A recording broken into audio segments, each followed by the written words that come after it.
Gravando. Olá, boa noite. Vamos estar gravando aqui um videozinho. É um projeto que a gente está trabalhando, que é para estar contando um pouco sobre a nossa vida, né? E hoje, domingo, 8 de dezembro de 2024. Estamos caminhando aí para o final do ano e a gente finalizando alguns projetos, né, iniciando outros, mas o propósito hoje é a gente estar falando, gravando aqui, registrando acontecimentos da nossa vida, do passado, e a gente está deixando ser registrado em vídeo também. Por quê? Eu deixei registrado em algumas linhas que eu escrevi no capítulo da minha vida. Então, para que vocês que vão estar assistindo possam entender melhor, eu em 2022, por uma série de circunstâncias, minha vida foi direcionada para estar estudando, estar conhecendo novas habilidades, transição de carreira. Então foi um ano assim que a gente tomou essa decisão e iniciou um projeto, né? E esse projeto está em curso. Então, dentro desse projeto, eu entrei numa mentoria do Pablo Marçal, que se chama O Pior Ano da Sua Vida. E realmente é o pior ano, porque a proposta é você viver 10 anos em um ano. São 52 semanas e todos os dias você tem algum propósito, alguma atividade, muita coisa para aprender. Então, dentro desse processo, né, a gente conseguiu identificar e descobrir que todos nós, né, seres humanos, temos algum tipo de bloqueio. E esse bloqueio vem da nossa infância, a grande maioria. E 99% delas estão relacionadas aos nossos pais. Nossa criação, e esses bloqueios vêm e a gente carrega isso às vezes para a vida inteira. Então a proposta é a gente identificar isso, buscar meios de desbloquear, né, esse bloqueio que a gente acaba adquirindo, e usando várias técnicas, né? E dentro dessa mentoria eu descobri em uma palestra até onde falava sobre o perdão, né? É uma palavrinha pequenininha, mas é muito extensa com relação à vida, né? O perdão é uma coisa interessante, porque você, quando entende que você tem que perdoar as pessoas, né, você não precisa estar pedindo perdão para os outros. O importante é você estar perdoando, né? E perdoando a você mesmo por algum erro, alguma falha, né, na sua trajetória. Bom, então o que eu me propus a fazer, depois que eu identifiquei, eu senti naquele desbloqueio, nessa palestra, que a gente pegou vários códigos, né, que precisavam ser colocados em prática. E eu resolvi colocar isso no papel, porque, como eu falei, nossos bloqueios estão ligados aos nossos pais, e eu, como qualquer um outro, tinha um bloqueio com o meu pai. E isso é uma história, eu vou contar uma história para vocês aqui, para vocês entenderem o que leva a um bloqueio, né? Que leva a tomar várias decisões, vários direcionamentos na sua vida que às vezes poderia ter sido mudado, né? Mas o importante é você identificar, né? E você entender todo esse processo, né? Não se frustrar por causa disso, né? Então eu botei então como título Desbloqueando uma Frustração do Passado. Eu vou contar um pedacinho aqui da minha vida, da minha história, né? Para quem for ver e não me conhecer, eu sou o Marcos Ronan, sou nascido no dia 30 de 3 de 1960. Dia 30 de março de 1960, o Marquinhos vinha ao mundo, né? E tendo como pais o Alfredino e a Célia, meus pais. Minha mãe já não está mais presente, até para poder escutar essa história, né? Mas eu, com certeza, onde a ligação que a gente tem, onde ela está, ela com certeza entendeu e talvez foi a minha inspiradora para que eu fizesse esse trabalho comigo mesmo, né? Então está relacionado a meu pai, que ainda está em vida.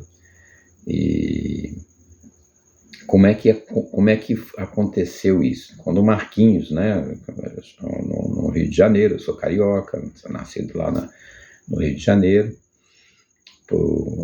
cidade em que eu vivi por 35 anos, né, e que depois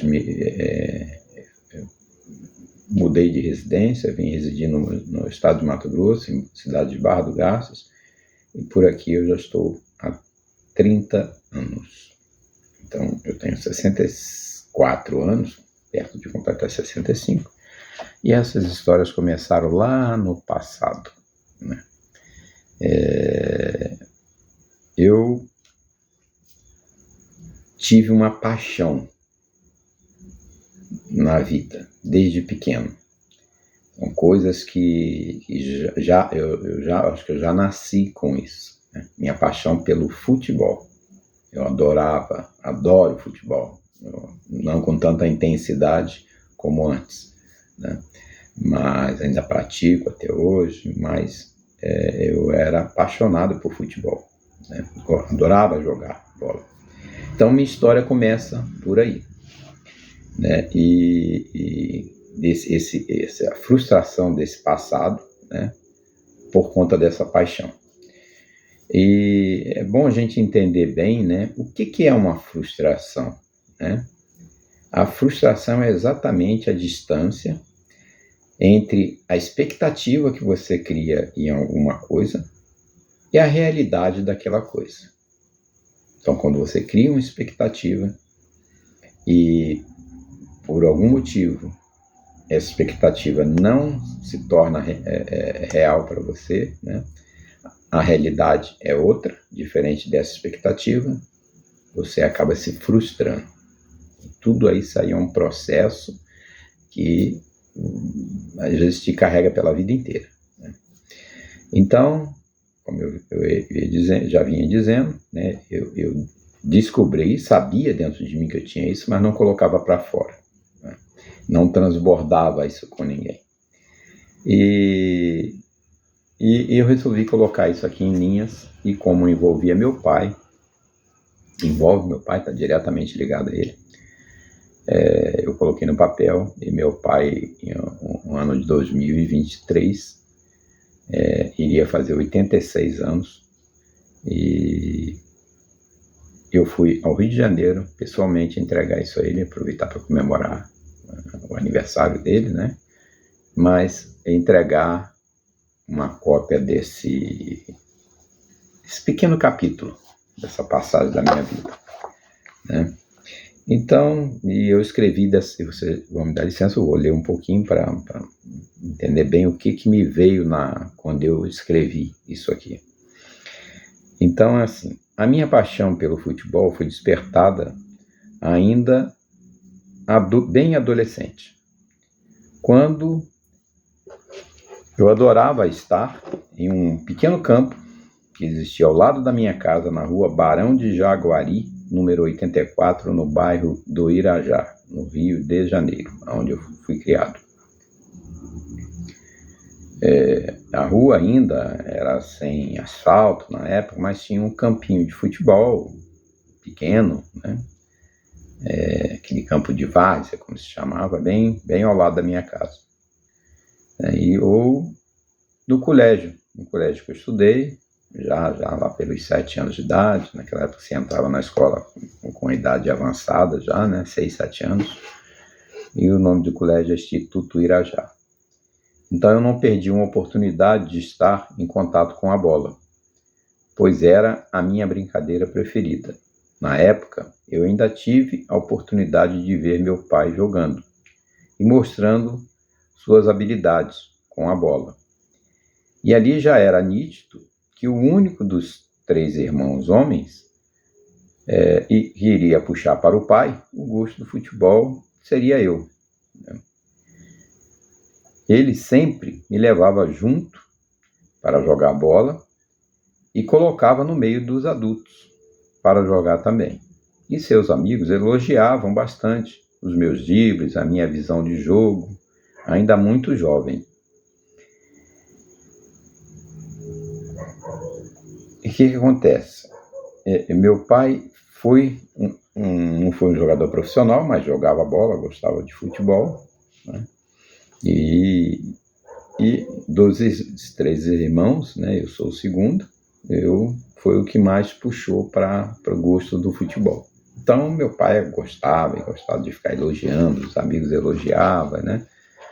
Só que ali começou um problema, né? Esses amigos, né, da mesma forma que eles elogiavam muito, eles cobravam meu pai, né? E muitas pessoas falavam para o meu pai o seguinte: seu Alfredo, o senhor tem que levar esse menino para treinar em algum time. Ele vai ser um bom jogador de futebol. E meu pai falava que conhecia o Celso Garcia, locutor esportivo da Rádio Globo, e que o Celso guardava o carro dele, era um Fusquinha que ele tinha na época, e meu pai tinha uma oficina em Quintino, o bairro onde o Celso Garcia morava, e na casa dele não tinha garagem, ele guardava o carro o carro dele na oficina do meu pai. Era uma fábrica de bronzinas. E ele tinha esse conhecimento, o Celso tinha uma amizade muito boa com ele. Então meu pai vivia falando: poxa, eu conheço o Celso Garcia, eu vou levar o Marquinhos para jogar bola lá, vou falar com ele para ele arrumar para o Marquinhos jogar bola em algum lugar. E antigamente se falava que era o pistolão, né? Você não conseguia entrar num clube se não tivesse alguém te indicando. Mas e assim foi passando, né? E ele falava que conhecia, e meu pai era muito trabalhador, saía cedo, voltava tarde já, né? À noite. E eu transcrevi isso dessa forma aqui, lendo para ele, pedi para que ele me ouvisse, né? Que eu ia estar falando com ele sobre um problema que tinha ocorrido no passado, mas que eu precisava falar para ele, eu resolvi, em vez de falar, colocar em linhas. E fui lendo para ele, pedi para ele sentar, que ele prestasse atenção, dei uma cópia para ele e fui lendo o que tá transcrito aqui. Então meu pai falava que conhecia o Celso Garcia, locutor esportivo da Rádio Globo, e que guardava o carro dele, um Fusca, na oficina em que meu pai trabalhava, que ele era dono de uma retífica de bronzinas, lá em Quintino, bairro do Quintino, no Rio de Janeiro. Meu pai sempre foi muito trabalhador, responsável pelo sustento da família, saía muito cedo para trabalhar e retornando à noite para casa. Minha querida mãe, que cuidava da casa, dos 4 filhos, já na época, e costurava para fora, era costureira, a fim de ajudar nas despesas de casa. Meu pai não admitia chegar do trabalho e encontrar um filho na rua brincando. Foram muitas surras de cinto, trancada em um minúsculo banheiro, de 2 metros por 3 mais ou menos, e ali dentro desse cômodo ele nos dava os corretivos, que para ele eram corretivos, né? Minha querida mãe, né, eu já falei, já cuidava lá da casa. Então foram muitas surras e minha mãe às vezes não gostava, mas a gente era teimoso e acabava apanhando. No dia seguinte, estava na rua de novo e ia apanhar de novo. Parecia que gostava. Então, a educação naquela época era corrigida bem diferente da forma que é hoje, né? Que a gente cria nossos filhos. Era realmente apanhando, os pais batiam muito, e a gente era levado, eu era bem levado também, né? Bom, a passagem onde começa a paixão pelo futebol, né, que eu já estaria ali jogando na rua, apanhando às vezes por estar fazendo uma coisa que eu gostava de fazer, que eu amava fazer, mas tinha os momentos de desfrute, de lazer, né? Então, nos finais de semana, normalmente, meu pai e minha mãe organizavam aquele piquenique, nós íamos para a Quinta da Boa Vista, né, um local lá reservado, ao lado do estádio do Maracanã, no Rio de Janeiro, e ali se fazia um piquenique, um gramado bonito, com muita sombra, né? Lagos, então tinha muita atividade para a gente brincar, e eu, como sempre, ia brincar onde tinha o futebol, a bola. E ali eu lembrava que eu ficava aos domingos escutando a torcida do Flamengo, cantando, e eu jogando bola ali do lado de fora com os outros coleguinhas, arrumava os colegas, ia jogar, e ficava mentalizando eu estando no Maracanã um dia jogando. Então essa foi ali que eu acho que surgiu a paixão pelo Flamengo. Meu pai era flamenguista também, né? Não me forçou a torcer para o Flamengo, mas é coisa que já veio no sangue. Então ali eu brincava e fazia, modelava já naquela época, né? Eu não sabia bem o que era isso, mas modelava os jogadores da época, como que eles faziam, e eu tentava imitava, ia aplicando aquilo ali, e as coisas iam dando certo no futebol, assim, porque eu conseguia assim, se destacar em relação a outros meninos. Então, é a passagem lá que a gente, onde teve esse contato de estar ali perto onde o Flamengo jogava, no estado do Maracanã. Então, eu ficava lá vendo os gritos e tal, e ficava jogando minha bolinha lá. Então, mas o tempo foi passando, e eu alimentava, né, essa vontade de ter a oportunidade de me tornar um profissional do futebol. Eu ficava vidrado vendo os craques da época, depois imitava as jogadas realizadas por eles, e assim passei a ser convidado para jogar nos clubes da Redondeza. Quando perguntavam ao meu pai quando eu iria treinar em um clube, minha mãe ainda brincava com ele. Não, o Alfredino está esperando o Marquinhos completar 15 anos. Quando ele tiver 15 anos, ele vai levar, porque meu pai sempre falava isso. Vou esperar ele completar 15 anos. Só que passou os 15 anos, 16, 17, 18, e meu pai nunca procurou o Celso Garcia, e as pessoas até faziam piada com isso. Ele está esperando ele completar 15 anos. Só que eu havia ultrapassado essa idade para jogador de futebol. Naquela época, já com 18, 19 anos, estava estourado, né? E via que meu pai, assim, mesmo assim, eu via que meu pai sentia muito orgulho de ver as pessoas me elogiando no futebol, né? As pessoas iam lá em casa me pegar para jogar bola, convidar e tal, e ele disse, poxa, o Marquinhos é um craque, né? Mas as pessoas rasgavam o elogio, e ele adorava isso, ele se sentia, nossa, meu filho, né? Joga muita bola, assim, essas coisas, né? E os anos foram passando, até que eu completei 18 anos, jogando o fino do futebol, inspirado no jogador Zico, que o Galinho de Quintino, né, que brilhava no Flamengo. Arthur Antunes Coimbra, o Zico, foi descoberto pelo então Celso Garcia, que era flamenguista de coração e que foi o padrinho do Galinho. E as gozações continuavam com a história de que meu pai um dia ia me levar para jogar no Flamengo. Meu pai arrumou um emprego para mim na Somel, uma empresa de material de construção, né, de um amigo dele, porque eu já estava na idade e tinha que trabalhar para continuar bancando meus estudos, minhas despesas, né? E ela ficava na mesma rua onde ele tinha uma retífica de motores. Ele trabalhava numa retífica de motores nessa época, nome 3JB. E lá eu conheci, né, uma pessoa que era um gerente lá e que tinha um relacionamento com o preparador físico do Bom Sucesso, é um clube pequeno do Rio de Janeiro, e pediu, sabendo da minha história e tal, pediu para que eu procurasse ele para tentar fazer um treino. E assim foi selecionado para ficar treinando, já quase com 18 anos. Já.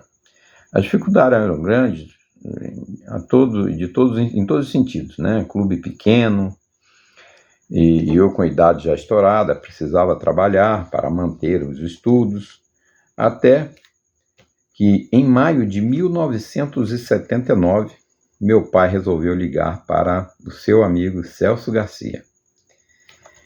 Na época, o Celso Garcia era diretor superintendente da SUDERJ, que era a Superintendência de Desporto do Estado do Rio de Janeiro.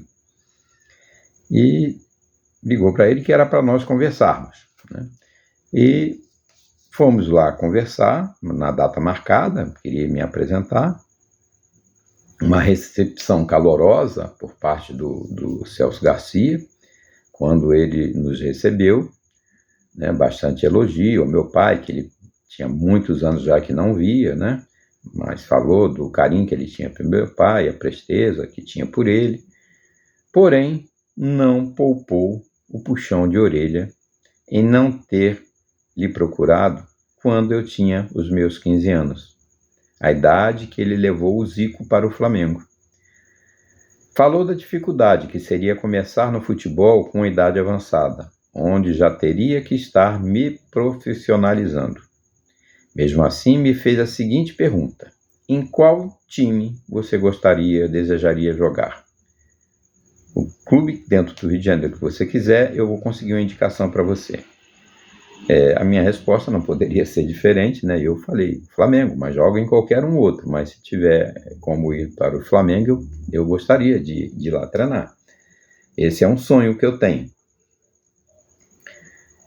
Então ele pegou o telefone e ligou para um senhor chamado Walter Miraglia. Walter Miraglia era treinador da base do time do Flamengo. As bases, todas juvenil, ele era o responsável lá do Flamengo. Então ligou e marcou para que nós nos recebêssemos, né, e marcou a data, dia 26/5/1979, lá na Gávea, onde haveria um jogo pelo Campeonato Carioca do time juvenil e que seria interessante a gente ir para lá e assistir e nos conhecermos, né?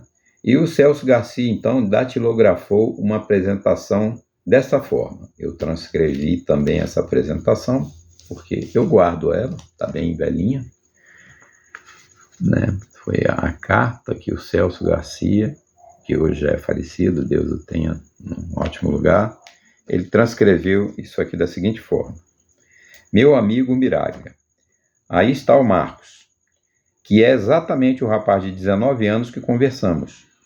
Tenho as melhores referências sobre o seu futebol. Vamos ajudá-lo? Quem sabe, se acima de tudo, estaremos ajudando o nosso Mengão. Confio em você. Um abraço do Celso Garcia. E nós, na data marcada, eu e meu pai, fomos lá na Gávea, que foi no dia 25/5/1979. comparecemos na Gávea, fomos recebidos pelo seu Waldo Miraga, ele colocou a gente lá dentro, fomos assistir num lugar especial esse jogo lá que estava acontecendo pelo Campeonato Carioca, né, que era do Juvenil, que já era um time do Flamengo muito bom naquela época, né, time já formado, né, e ele, seu Waldo Miraga falou, você vai ter que passar por uma peneira no campo, lá no clube do Cocotá, na Ilha do Governador. E marcou essa data, 18/6, você comparece lá, eu vou estar lá te aguardando. Vai ser eu e meu filho, que era o filho dele lá, Júlio César, que era o professor Júlio César, um professor de educação física que trabalhava com ele, fazendo essa peneira do Flamengo. Bom, e aí ele fez esse documento aqui. Clube de Regata do Flamengo, né? E marcou as datas para que eu comparecesse lá. E aqui são as datas dos treinos que eu dei lá no campo do Cocotá. Então, começou lá no dia 18/6, foram em 2 meses e pouco de treino, era um treino por semana, e no dia 23/9, eu fui selecionado para estar integrando ao plantel do Flamengo na Gávea. Aquilo foi uma felicidade, ou seja, passei nos testes, na minha qualidade, mas o campeonato estava correndo, eu não poderia jogar, ser inscrito, e fui para a Gávea treinar com o pessoal para ver, né, saber o que ia ser feito, né? Eu vou até ler aqui uma passagem que foi nesse dia 3/9/1979, foi quando eu fui encaminhado lá para a Gávea, para me juntar ao time juvenil, que já era um timaço. Então, na época, não poderiam me inscrever no campeonato, pois já estava em um final de temporada, que assim haveria de ter paciência para atuar profissionalmente. Pediram para que eu assinasse uma espécie de contrato de gaveta, onde ficaria preso ao Flamengo. Eu seria o jogador do Flamengo por conta daquele contrato que eu estava assinando. O ambiente era maravilhoso, né? Aquele time profissional do Flamengo ganhava tudo, Zico e companhia, e tudo que disputava ganhava, né? E era a oportunidade que eu sonhava estar ali, naquele ambiente. Então, no final de semana, eu continuava participando das minhas famosas peladas nos campos de várzea lá de Vista Alegre, Vila da Penha, né, Irajá, aquela região toda ali, e onde tinham muitos craques, né? Tinham muitos craques. Naquela região foi uma região que teve muitos jogadores profissionais que se profissionalizaram e fizeram muito sucesso, como o Carlos Alberto Torres, né, o nosso capitão da Copa de 70, Romário, muitos jogadores saíram daquela região, né? E um desses jogadores, né, já era conhecido meu, e ele jogava no Fluminense, ponta esquerda do Fluminense, que é o de nome William. E num desses jogos lá de campeonato de várzea, ele estava jogando, e numa dividida de bola com ele, eu levei a pior, tive uma torção no tornozelo muito forte, e fiquei fora do restinho daquela temporada de treino na Gávea. Só fiquei fazendo tratamento, né, e logo depois veio as férias, e a vida estava seguindo. Eu me tratei, não deixei de treinar lá na Gávea, ia lá às vezes para fazer um tratamento ou outro, mas treino mesmo com bola não estava podendo fazer. E aí veio o ano de 1980. Né? Então, retornando no início lá de 1980, eu continuei aquela rotina de treinos na Gávea, até que um dia meu pai me disse que eu teria que dar um jeito na minha vida, pois ele não poderia ficar sustentando um filho de 20 anos para ir treinar, já que o Flamengo não arcava com as minhas despesas. Pegava 2 conduções, um ônibus até o centro da cidade, no centro da cidade um outro ônibus para a Gávea, e tinha essas despesas.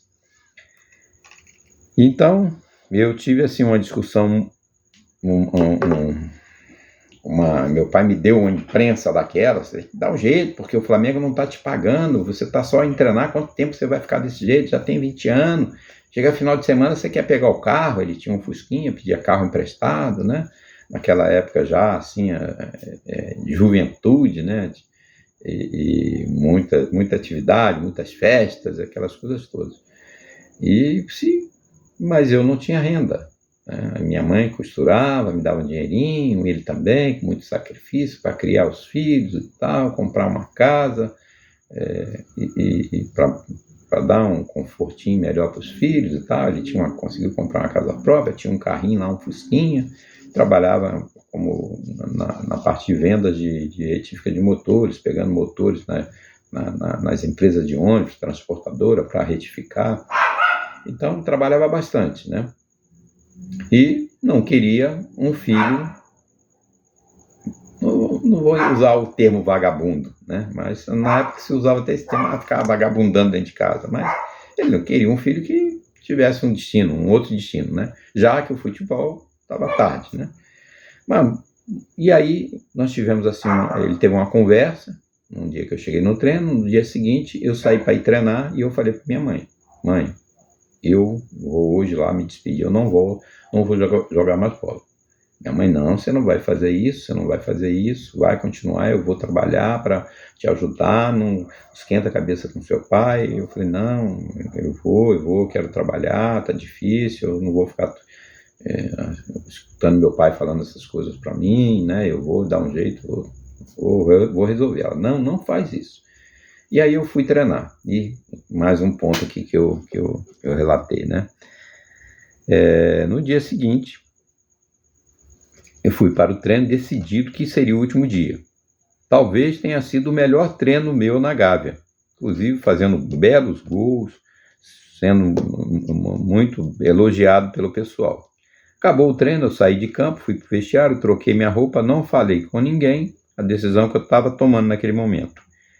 Então, retornando para o centro da cidade, passando na Avenida Rio Branco, que era um outro local onde eu tinha que pegar o segundo ônibus, e era na hora do almoço, encontrei um amigo e primo, né, que eu chamava ele de primo, de nome Jorge, como nos considerava, que era filho do Paulino, que era um grande amigo do meu pai, e a gente se considerava, chamar de tio e primo. E perguntei para ele, o que você está fazendo aí parado, na frente daquele prédio? Ele respondeu, eu trabalho aqui na Generali de Seguros, era uma empresa de seguros, né, corretora, seguradora, e eu falei para ele, eu preciso trabalhar, pois abandonei o futebol. E ele falou, não, você não vai fazer isso, continua. Eu falei, não, eu quero trabalhar, você consegue arrumar um emprego para mim? E ele foi lá, subiu, falou com a chefe dele, eu já tinha um curso de datilografia, e no dia seguinte eu já estava trabalhando, empregado. Fui para casa, cheguei, almoçar e contei para minha mãe, começo a trabalhar amanhã. Encontrei o Jorge, ele arrumou um emprego para mim. Ela, você não vai fazer isso, eu falei para você não fazer e tal. Eu falei, mãe, já tomei essa decisão, é uma decisão minha e eu vou trabalhar para pagar meu estudo, vou estudar e esquecer o futebol. Né? E minha mãe ficou muito chateada, né? Aquilo gerou um clima ruim, mas eu não falei com meu pai, não conversei com meu pai dessa minha decisão. Né? E eu comecei a trabalhar e não demorou menos um mês e pouquinho, eu e esse meu primo, a gente sai, voltando do almoço, na hora do almoço, na rua 7 de Setembro, no Rio de Janeiro, que faz esquina com essa avenida Rio Branco, avenida principal lá do centro da cidade. Quem eu encontro? O senhor Walter Miraglia. Quando ele me avistou, ele estava junto com o filho dele, ele já veio para cima de mim e falou, rapaz, o que aconteceu com você? O que houve? Você sumiu, né? E não tinha contato naquela época, telefone, essas coisas, né? O que aconteceu? Eu tinha um telefone, que ele tinha um telefone na casa, eu tinha um telefone dele, que ele havia me dado, mas eu não senti vergonha, né, de falar, cabeça de jovem. E expliquei para ele, olha, estava difícil, meu pai me pressionando, e eu já com idade, aí eu machuquei, quando eu voltei no outro ano eu estava indo bem, mas aí meu pai ficava me pressionando, porque o Flamengo não me pagava nada. Poxa, por que você não falou conosco e tal? A gente dava um jeito, a gente ia arrumar um jeito, sempre podia ter nos procurado e tal. E eu falei, olha, eu agora não, agora eu vou trabalhar. E ele me fez um convite. Ele falou assim, olha, vai, você procura, passou o nome da pessoa, no Olaria, o clube fica perto da sua casa, a despesa vai ser menor, é um clube pequeno do Rio de Janeiro, e você se profissionaliza lá. Depois, quem sabe a gente consegue te trazer de volta para o Flamengo, né? Mas fica mais fácil para você se profissionalizar. É isso que te impedia lá, né? Porque como você não era profissional, não podia ser relacionado e tal. E eu aceitei essa proposta dele. Fui lá, procurei essa pessoa, marcou o treino, fiz um treino, 2 treinos, mas a estrutura era muito precária do clube, né? O campo muito ruim, não tinha uniforme, assim, muito ruim, né? Você tinha que levar a sua própria chuteira, que era para tentar jogar o campeonato daquele ano carioca, para poder ver se eu me profissionalizava num time pequeno. Bom, e eu tinha que estar faltando trabalho para ir treinar na parte da tarde. Falei, dei 2 treinos, falei, não vou fazer isso, não. Vou continuar trabalhando. E comuniquei para eles e ele me fez uma segunda proposta. Olha, meu filho está indo, o Júlio César está indo fazer um trabalho nos Estados Unidos com um clube lá, um clube novo, e ele vai fazer um trabalho quer levar pelo menos uns 10 jogadores aqui para fazer uma base lá. E você não topa aí? E aí eu pensei, falei, olha, eu vou conversar com minha família em casa. Mas eu conversava muito mais com minha mãe. Essas coisas eu tinha abertura de falar com minha mãe. Falei para minha mãe, olha, surgiu essa oportunidade, lá, o Walter Miraga, que é para mim, para fora, para os Estados Unidos, jogar bola lá. A minha mãe imediato, falou, mas nem doida que eu vou deixar você, um filho meu, sair fora do país, né? Eu não havia saído nunca nem do Rio de Janeiro. Não, e vai para longe da família, eu prefiro então que você vá estudar, eu sempre tive um sonho de você ser médico, você gosta de estudar, quem sabe vai se formar e tal. E, bom, aquilo para mim já foi, eu liguei para o Walter Miraga e falei, seu Walter, eu agradeço e tal, mas não vou aceitar, minha família não estava preparada para aquele momento, né? E um filho sair de casa para ir morar fora do país. E aí também perdi essa oportunidade e continuei trabalhando, né? Essa foi uma passagem aqui com o seu Walter Miraga. Foi mais uma decisão que eu tomei, né? Então comuniquei para ele e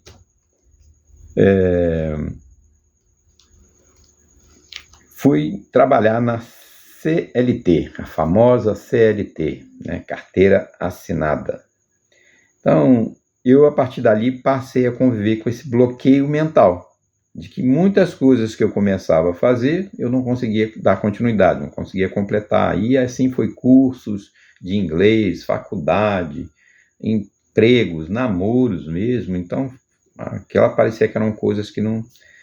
né? E até que eu consegui entrar numa empresa através de uma amiga de infância, e arrumou uma vaga para eu fazer um teste, né? Eu fiz prova, fiz teste e fui selecionado para trabalhar numa companhia multinacional, que era a Companhia Atlântica de Petróleo, atuava no mercado brasileiro como distribuidor de combustíveis. E tinha uma fábrica de lubrificantes e combustíveis, e eu fui trabalhar nessa empresa, e nela eu fiquei 12 anos. Entrei nessa empresa em 83. Em 83, eu já estava com 23 anos, então de 2000 de 1980 até 83 eu fiquei trabalhando em um local, outro, até que eu entrei nessa empresa e fiquei nessa empresa durante 12 anos. Né? a empresa que me formou, onde eu formei minha família, e para onde a empresa que me trouxe, transferido para a cidade de Barra do Garças, no Mato Grosso, onde eu instalei minha residência. Não retornei mais para o Rio de Janeiro para residir lá. E tive, né, as questões lá, precisava fazer faculdade, mas por conta de, às vezes, mudar de local de trabalho, horário de trabalho, não conseguia conciliar, terminar a faculdade. Tranquei acho que 2 vezes a faculdade, até que eu vim transferido para o Mato Grosso e vim me formar em administração de empresas, aqui na UFMT, Estado do Mato Grosso, aos 50 anos de idade. Então, com 50 anos de idade, eu consegui me formar como administrador de empresa e ter meu canudo, né? E lá, quando atrás eu falei em namoros, né? A questão que mais mexia comigo na questão dos bloqueios é que durante esses anos todos, né, que se passaram, né, que eu larguei o Flamengo, né, e que eu não conversava com meu pai sobre isso, não falei, né, por que eu fiz isso, né, qual foi o motivo que me levou, o que me impulsionou a tomar aquela decisão, né. Exatamente no ano anterior, eu namorei uma moça que era desde 10 anos de idade, nós tínhamos aquele namorico, né? E quando eu fui treinar no Flamengo e que passei no treino, ainda tinha uma relação, né, de namoro. Porém, esse namoro terminou. Na época, terminava, voltava, tinha aquilo. Nem entre esse ciclo todinho foram muitos anos, né? E o meu pai ligou a minha saída do Flamengo por conta de namoro, por conta de mulher. E aí, quando ele contava as histórias, ele falava da seguinte forma, e eu transcrevi isso aqui, isso eu falei para ele, né? Ele tá com ele, e eu falei o que ele falava, né? Que aquilo me magoava, me machucava muito. O Marquinhos, jogou muita bola, jogava muito, mas botei ele lá no Flamengo, mas ele jogou tudo pro alto por causa de mulher, por causa de namorada. E aquilo me machucava. E o respeito, né, eu tenho pelo meu pai, não tinha coragem de desmentir ele e falar a verdade. E aquilo passava, entrava aqui, saía ali, eu falava para um, para outro. Tinha pessoas que sabiam da história, né? Mas quem não sabia acreditava que eu tinha largado o futebol por causa de mulher, né, estando no Flamengo. E isso aí veio até poucos anos atrás.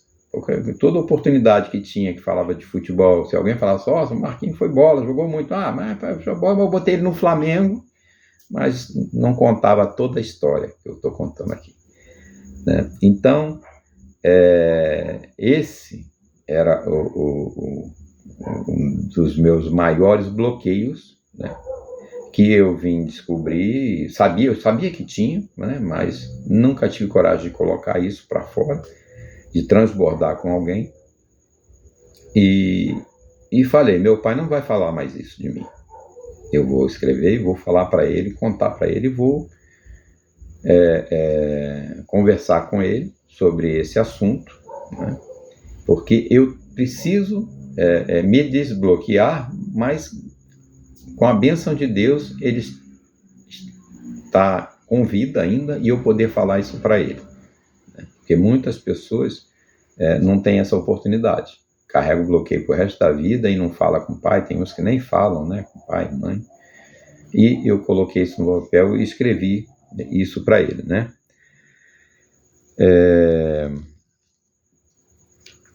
Falei da seguinte forma para ele, na escrita aqui.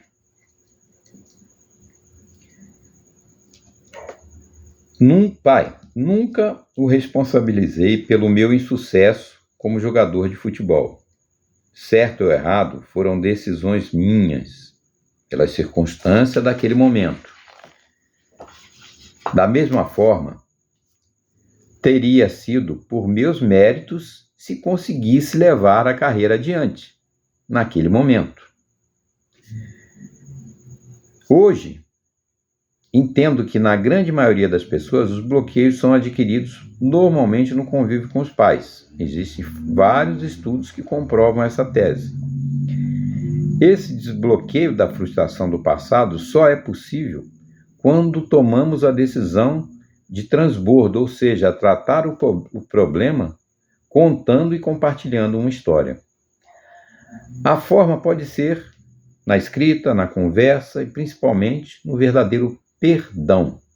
Então, aqui está ligado a quando eu mencionei no início da palestra que eu assisti, né, que falava do perdão, a necessidade da gente perdoar por as pessoas que a gente tranca no nosso coração, pega a chave, joga fora e deixa ali, porque aquilo só faz mal para a gente, né? E a gente precisa perdoar, libertar esses prisioneiros que a gente traz no coração. Para qualquer coisa na vida, a importância do perdão está aí. E você tirar do coração e você vai ver que a coisa tudo muda na sua vida, né? A forma, mudança de mentalidade, de estar pensando diferente, de estar perdoando, né? E isso eu tive a oportunidade e fiz com meu pai. Então, botei aqui, há 6 dias do meu querido pai completar 86 anos, em 11/8/2023, senti a necessidade de escrever essa minha história de vida e poder, com a graça do Pai Celestial, ler pessoalmente esse relato ao Senhor, meu Pai, e lhe pedir perdão por não ter conseguido lhe dar o prazer de poder falar que seu filho foi um craque do futebol mundial. E lhe dou o perdão também, se porventura pense que poderia ter feito algo além de tudo aquilo que me proporcionou. O Senhor me deu aquilo que era possível dar naquele momento, e sou muito grato por isso. Não fui um craque de futebol profissional, nem do futebol mundial. Porém, onde eu passei, deixei a marca e o reconhecimento de que fui um craque de bola. É assim que muitos amigos que tiveram a oportunidade de conviver comigo, me ver jogando, me chamam até hoje. Fala, meu craque de bola. E abracei meu pai, dei um beijo nele, pedi perdão e falei, eu entendo, pai, aquilo era o melhor que o senhor podia me dar naquela época. Eu não carrego essa mágoa no meu coração, porque eu entendi que a culpa não foi sua. O fato de ter tido atraso em me levar não justifica que eu não tenha conseguido ser, né? Concluir esse meu sonho. E, por outro lado, né, perdoando ele por tudo que ele me magoou quando falava que eu tinha largado o futebol, que era por conta de namoro, de mulher, e na verdade não era, a verdade é essa. Eu falei para ele, que eu estou contando para o senhor hoje, tudo que aconteceu, minha mãe não está mais aqui para provar isso tudo, porque era com ela que eu conversava, né, e eu não queria me indispor com o senhor na época, e eu tomei aquela decisão. Para mim foi mais cômodo fugir daquele problema, né, não enfrentar o senhor e seguir minha vida, fui trabalhar, né? Então hoje eu consigo contar essa história e contei para ele, e tem isso registrado, deixei registrado, guardado, né, lembranças que de um passado, né, que determinou meu destino de vida. Meu sonho era ser jogador, mas não fui. Mas por isso também hoje eu não sou frustrado por causa disso, por conta dessas coisas. Eu sinto sim um alívio muito grande no meu coração quando, depois de estudando, recebendo orientações de mentores, eu comecei a enxergar a vida diferente, de uma forma diferente, né? E que isso realmente fez a diferença para mim. Eu subi de nível, passei para outro nível, saí daquele nível de guardar essa coisa no coração. Nossa, meu pai, eu podia ter sido jogador de futebol, se meu pai tivesse isso, aquilo, mas não, eu entendi também que meu pai deu aquilo que ele tinha de melhor, né? E a preocupação dele, que um rapaz de 20 anos, né, ele não tinha vícios, graças a Deus, meu vício era jogar bola, mas que a gente não conseguiu se entender, né, e eu resolvi tomar aquela decisão. Foram decisões que eu tomei já como maior de idade, né, mas que eu sabia que eu ia chegar um momento que ia ter que sair da casa dos meus pais, né, e formar uma família, seguir minha vida, e assim a gente está aqui até hoje, mas com essa experiência de ter tido essa passagem e oportunidade de pedir perdão para o meu pai, e dar o perdão para ele também, tirar, né, abrir a chave da prisão, né, do presídio do meu coração, que eu trazia isso no fundo do meu coração comigo, né, e transbordar, falar isso, só de fazer isso aí já é um alívio, e hoje eu não tenho mais esse tipo de problema. Então ficou aí a mensagem, né, do desbloqueio de uma frustração do passado. Sugiro que todos façam essa reflexão, porque se forem buscar, todos nós temos algum tipo de frustração. E essas normalmente são ligadas aos pais. Hoje a gente vê muita coisa de abuso, né? Pai que bate, bom, tem infinidade de coisas, né? Na escola, com professores. A minha, eu descobri uma dessa que foi assim, acho que determinante na minha trajetória, da minha vida, mas que estou resolvido. Para mim está tudo bem, está tudo tranquilo. Falei, pai, tá tudo beleza, só não fala mais que eu não fui jogador por causa de mulher. A realidade foi essa, e foi uma decisão que eu tomei para não ter que brigar com o senhor, porque a coisa o clima estava pesado, né? E meu pai é meu amigão pra caramba, do coração, amo demais, e ele entendeu isso, com certeza. Também, se não entendeu, é problema dele, o problema é dele. Hoje eu ainda falei com ele sobre isso. O senhor vai trazer o problema para o senhor, o problema é seu. E se liberta do problema, joga para o outro.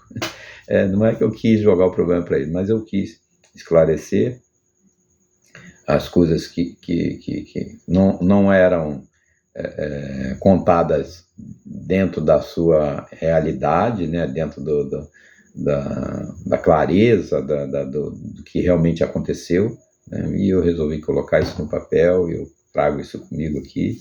Quem sabe aí vai sair um livro. Esse aqui é um capítulo da minha vida, tá bom? Estou contando isso aqui para vocês. Vou subir esse videozinho lá no Instagram, tá bom? Para quem quiser aproveitar um pouquinho lá, assistir e fazer esse tipo de terapia aí. Isso aí é uma coisa que a gente vai aprendendo na vida e muda muito a vida da gente quando a gente resolve transbordar na vida da pessoa, porque isso aí, o benefício é muito maior para mim. Estou fazendo isso, que eu crio coragem para chegar na frente de uma câmera, de um vídeo e contar, né, uma parte da nossa vida. Então é um projeto que a gente trabalha assim, e eu estou deixando registrado isso aqui em vídeo também, ok? Beijão, fique com Deus.